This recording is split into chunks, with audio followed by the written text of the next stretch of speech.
간밤에 새로 들어온 소식과 사람들의 관심을 끈 뉴스를 전해드리는 뉴스 열어보기 시간입니다. 먼저 한국경제입니다. 서울시장 선거 후 재건축 규제가 풀릴 것이라는 기대감으로 아파트 가격이 치솟고 있다고 합니다. 강남구 대치동 음마아파트와 송파구 잠실동 주공 5단지에서는 연일 신고가 거래가 나오고 있다는데요. 안전진단 기준 완화 기대가 커진 양천구 목동 신시가지 아파트와 노원구 상계주공에도 매수세가 붙고 있다고 합니다.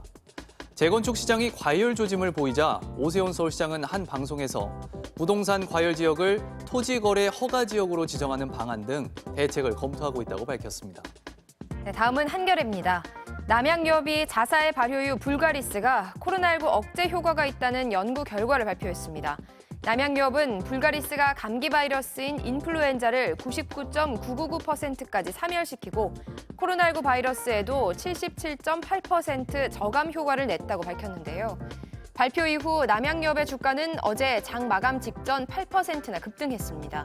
하지만 질병관리청은 특정 식품의 코로나19 예방 효과를 확인하려면 사람 대상 연구가 수반돼야 한다면서 해당 연구는 바이러스 자체의 제품을 처리해서 얻은 결과로 실제 효과가 있을지는 예상하기 어렵다고 설명했습니다. 다음은 중앙일보입니다. 김우남 한국마사회장이 측근의 특혜 채용을 지시하고 직원에게 폭언을 했다는 주장이 제기됐습니다. 더불어민주당 삼선 의원 출신으로 올해 2월 마사회장에 취임한 김우남 회장은 전직 보좌관 A씨를 자신의 비서실장으로 특별 채용하려는 과정에서 인사 담당자가 국민권익위원회 권고로 비서실장 채용이 어렵다는 보고를 하자 욕설과 폭언을 퍼부었다는데요. 결국 김 회장은 해당 측근을 비서실장 대신 자문위원으로 위촉했고 개방형 직위 공모 형태의 채용을 검토하라는 추가 지시도 내렸다고 합니다. 마사회 측은 부적절한 언행에 대해서는 김 회장이 직원에게 사과했다며 개방형 직위 공모 채용은 검토만 했을 뿐 실제로 실행되진 않았다고 해명했습니다. 네, 다음은 세계일보 살펴봅니다. 지난해 코로나19 사태로 가계 소비 지출은 역대 최대 폭으로 줄었지만 불황형 상품으로 꼽히는 복권 소비는 7% 넘게 늘어났다고 합니다.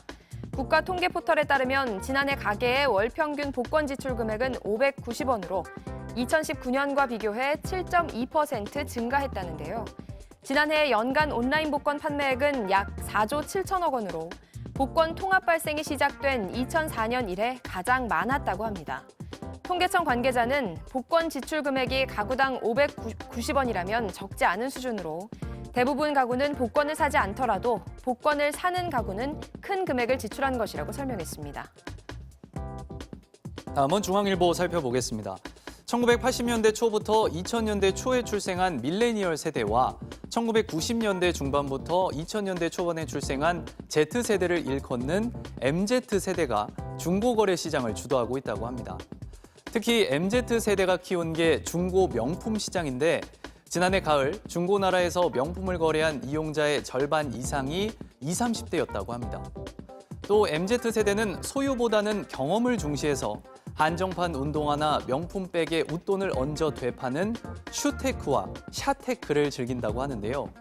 한 전문가는 MZ세대는 풍요로운 시대에 자라서 여러 가지 물건을 경험하길 원하면서도 돈은 부족하니 중고거래라는 합리적인 방식을 찾아 나선 것이라고 말했습니다.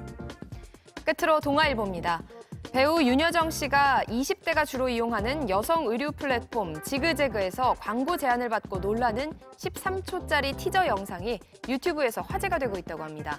이 영상은 16일 방영되는 본편 광고의 예고편 격으로 공개됐지만 공개 하루 만인 어제 약 46만 회나 조회됐다는데요. 젊은 세대가 많이 이용하는 쇼핑 플랫폼 모델로 나이 70이 넘은 윤여정 씨가 선정된 데는 늘 새로운 배역에 도전하는 윤 씨의 행보가 영향을 미쳤다는 분석이 나오고 있습니다. 지금까지 뉴스 열어보기였습니다.